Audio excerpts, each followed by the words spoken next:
Brought to you by Biz Analyst by Khata Book.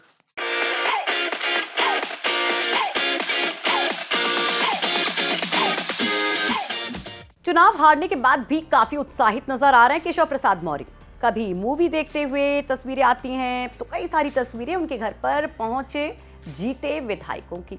अब आप सोच रहे होंगे कि भला ऐसा कैसे चुनाव हारने के बाद भी केशव का उत्साह या वैल्यू कमतर नहीं है, तो हम आपको बताएंगे इसके पीछे की वजह। नमस्कार, आप देख रहे हैं यूपी तक और आपके साथ मैं हूं सुषमा। दरअसल अमित शाह को पर्यवेक्षक बनाकर भेजा गया है, जो यहां सिर्फ विधायक दल का नेता ही नहीं चुनेंगे बल्कि 2024 की पिच तैयार करेंगे। और इस लिहाज से केशव प्रसाद मौर्य की भूमिका काफी अहम हो जाती है। माना जा रहा है कि केशव मौर्य को सियासी तौर पर अहमियत दी जाएगी। 2017 में केशव मौर्य को डिप्टी सीएम बनाया गया था। ऐसे में उन्हें इस पद पर बरकरार रखा जाएगा। ऐसे में वो अगर खुद से डिप्टी सीएम नहीं बनना चाहेंगे तो प्रदेश अध्यक्ष की कमान दोबारा से सौंपी जा सकती है। यानी कि ये तो तय है कि केशव प्रसाद मौर्य का कद या तो बढ़ाया जाएगा या फिर वो उसी कद पर रहेंगे। फिलहाल वो घटने वाला तो नहीं है, क्योंकि वो एक बड़े ओबीसी चेहरा जो हैं। तो ऐसे में उनके कॉन्फिडेंस और उनके घर तमाम नेताओं के तांते को समझा जा सकता है। वैसे सीएम योगी तो सीएम योगी ही होंगे, क्योंकि एक तो ये जीत योगी के चेहरे पर मिली है और वो भी कोई छोटी मोटी नहीं बल्कि एक बड़ी जीत है। वहीं दूसरी जो सबसे खास बात है वो ये है केमिस्ट्री की बात।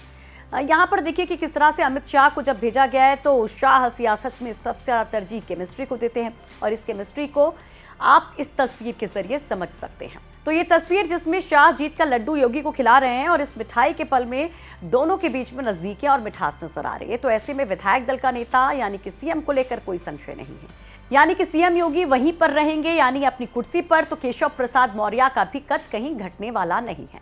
लेकिन आगे क्या रणनीति होगी अमित शाह की, वो भी देखना बहुत महत्वपूर्ण है। अमित शाह पर्यवेक्षक बनकर जब आए हैं तो कई सारे सियासी बड़े फैसले, शॉकिंग फैसले आपको देखने को मिल सकते हैं, जिसमें योगी की टीम में क्षेत्रीय और जातीय संतुलन किस तरह से बैठाया जाता है। उसमें कई अहम चेहरे आपको नजर आएंगे, कई नए चेहरे आपको नजर आएंगे, ये कहा जा रहा है। तो एक और अहम फैसला सहयोगी दलों की भूमिका को लेकर भी हो सकता है। यूपी में इस बार बीजेपी के सहयोगी दलों की सीटें बढ़ी हैं और ऐसे में उनके सत्ता में प्रतिनिधित्व कितना होगा उनका, इसको लेकर भी फैसला होना है। निषाद पार्टी और अपना दल एस कोटे से कितने और किसे मंत्री बनाया जाना है, ये फैसला भी अमित शाह को करना होगा, क्योंकि सहयोगी दल अपने तमाम फैसले के लिए अमित शाह के ऊपर निर्भर रहते हैं और उनके ऊपर ही ये डालते रहते हैं। ऐसे में ये फैसला प्रदेश स्तर के नेता या दूसरे नेता के लिए आसान नहीं हो सकता था। तो अमित शाह जब पर्यवेक्षक बन गए हैं तो माना जा रहा है कि इस पर भी जब वो कोई फैसला लेंगे तो किसी को कोई ऐतराज नहीं होगा।